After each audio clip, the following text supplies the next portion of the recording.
Before we can understand the Codex Gigas, we have to understand the world that created it.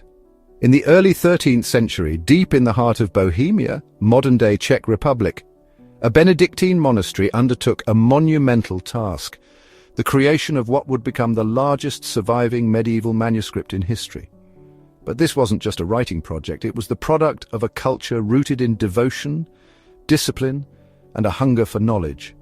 Monastic life at the time wasn't easy.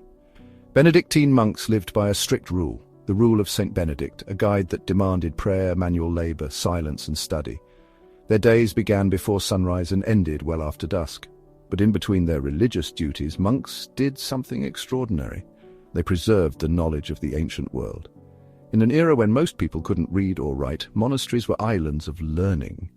These weren't just places of worship, they were scriptoria, production hubs for handwritten book. And not just Bibles. Monks copied texts on astronomy, medicine, history, and theology. Everything they believed could help understand God's creation.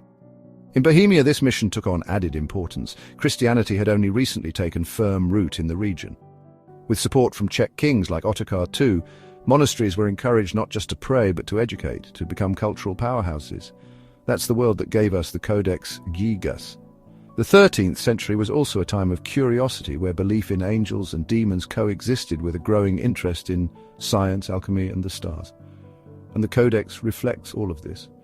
Inside you'll find the Latin Vulgate Bible, but also medical recipes, astrology charts, and even spells for exorcism. It was a spiritual survival guide for the body and the soul. Creating a manuscript of this scale took years, maybe decades. The parchment alone came from the hides of over 160 animals.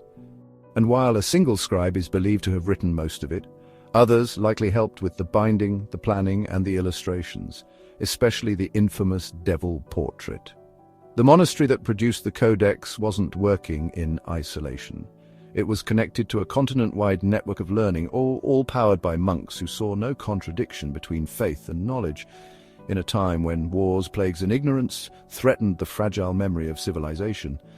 Monks in Bohemia built something extraordinary, a book that tried to capture everything, from salvation to sickness, from scripture to sorcery. And 8 centuries later, we're still reading it.